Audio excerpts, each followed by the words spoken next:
जय हिंद दोस्तों, एक बार फिर से स्वागत है आप सभी का आपके अपने यूट्यूब चैनल कोल इंडियन आर्मी में। साथियों, आज की वीडियो में हम आपको एसएससी जीडी की 13 जनवरी की पहली और दूसरी शिफ्ट में पूछे गए क्वेश्चन के बारे में जानकारी देंगे कि 13 जनवरी की पहली और दूसरी शिफ्ट में कौन कौन से क्वेश्चन आए हैं। तो चलिए देख लेते हैं कि आपकी कौन सी शिफ्ट में कौन से क्वेश्चन आए हैं। तो सबसे पहले हम आपको फर्स्ट शिफ्ट के क्वेश्चन बता देते हैं। फर्स्ट शिफ्ट में आपका सबसे पहला क्वेश्चन आया है कि उत्तर प्रदेश की राज्यपाल कौन है। यहाँ पर आपसे उत्तर प्रदेश की राज्यपाल का नाम पूछा है, तो आंसर हो जाएगा आपका आनंदीबेन पटेल। साथियों, आनंदीबेन पटेल जो हैं वे उत्तर प्रदेश की राज्यपाल हैं। हमारा अगला क्वेश्चन है, ये मौर्य वंश का आखिरी शासक कौन था। इसमें हमसे पूछा गया है कि मौर्य वंश का आखिरी शासक कौन था। तो आपका आंसर हो जाएगा इसमें वृद्धरथ। जो वृद्धरथ था वो मौर्य वंश का आखिरी शासक था। साथियों, इसके बाद हम अपने तीसरे क्वेश्चन के बारे में बात कर लेते हैं। तो हमारा जो तीसरा क्वेश्चन है वो है कि भारत में माइक्रो फाइनेंस को कौन नियंत्रित करता है।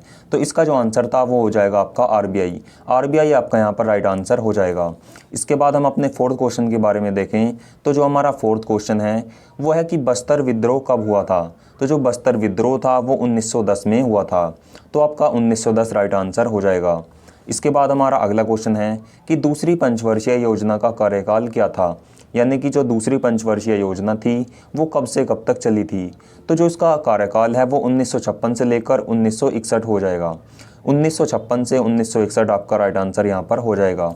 इसके बाद हमारा अगला क्वेश्चन है कि कूद लोक नृत्य किस राज्य से संबंधित है। तो जो कूद लोक नृत्य है वो आपका जम्मू कश्मीर से संबंधित है।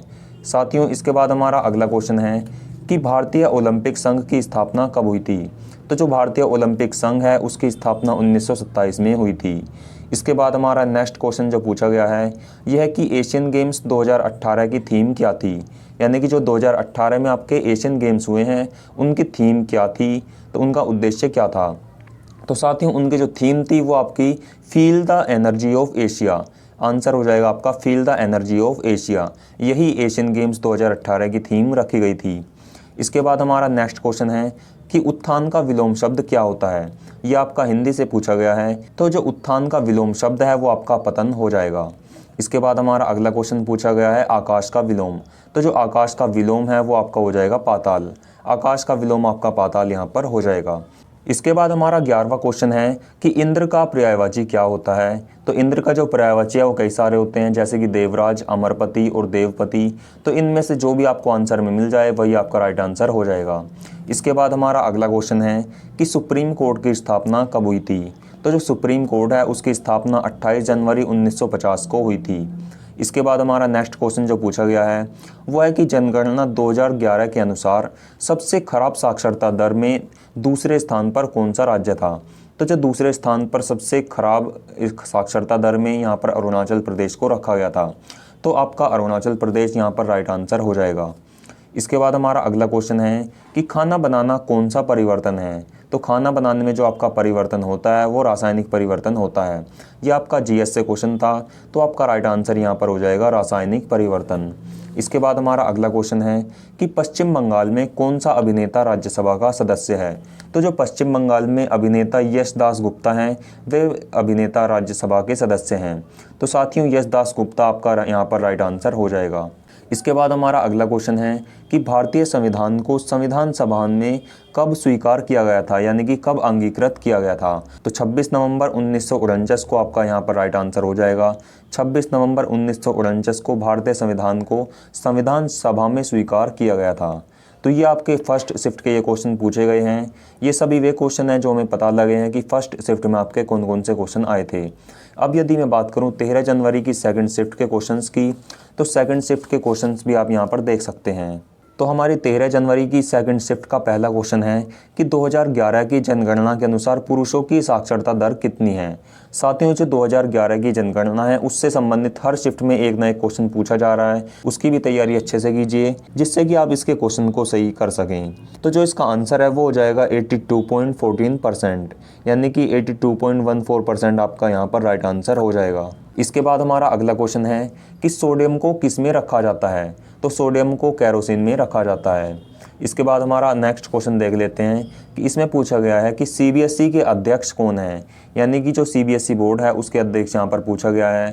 तो सीबीएसई के अध्यक्ष यहाँ पर मनोज आहूजा जी हैं। तो मनोज आहूजा आपका यहाँ पर राइट आंसर हो जाएगा। इसके बाद हमारा अगला क्वेश्चन है कि शुंग वंश का प्रथम राजा कौन था।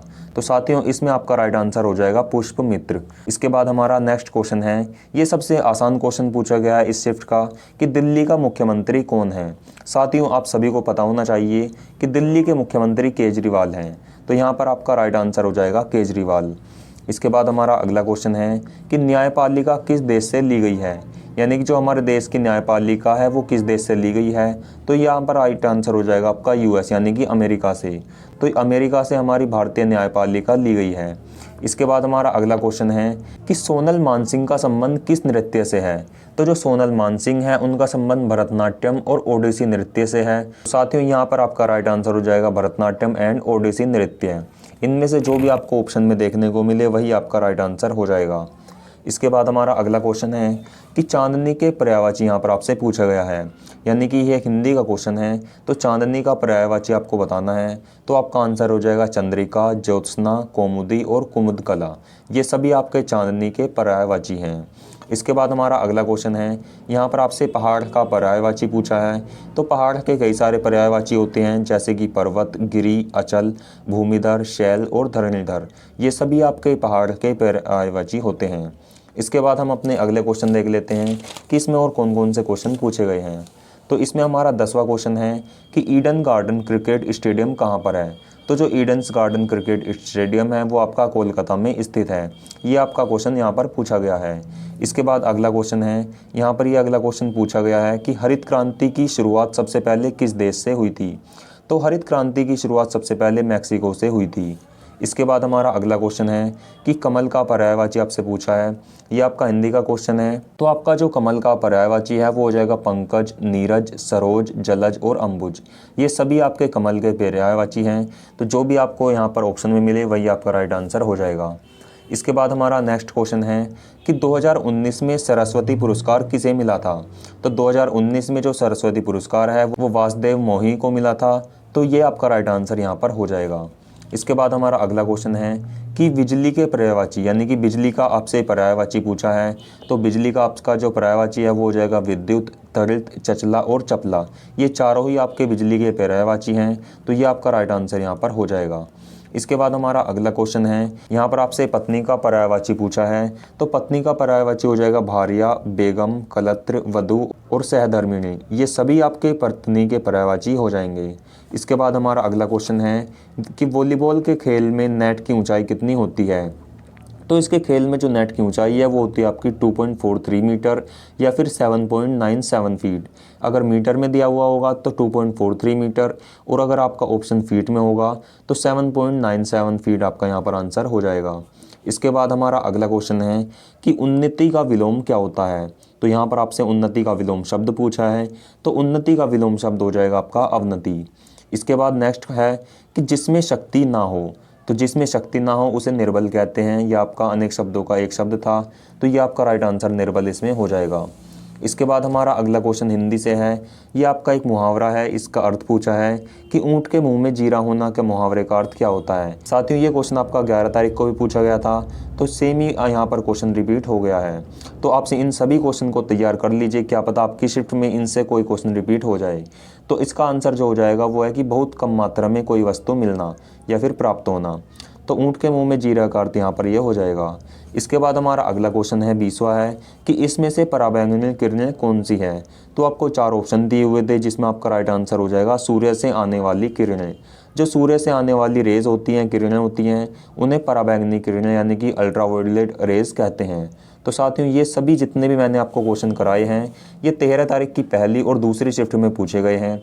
अगर इनसे रिलेटेड आपको कोई भी डाउट हो तो आप हमें कमेंट बॉक्स में ज़रूर पूछिएगा, और हर शिफ्ट के क्वेश्चन जानने के लिए हमारे चैनल को सब्सक्राइब कर लीजिए, जिससे कि हम जैसे ही वीडियो डालें तो आपके पास नोटिफिकेशन पहुंच जाए और आप हमारी सभी वीडियोस देख सकें। तो चलिए साथियों आज की वीडियो को यहीं पर समाप्त करते हैं। वीडियो अच्छी लगी हो तो लाइक ज़रूर करें और चैनल को भी सब्सक्राइब कर लीजिए। तो फिर मिलेंगे एक नई वीडियो में, तब तक के लिए जय हिंद, वंदे मातरम।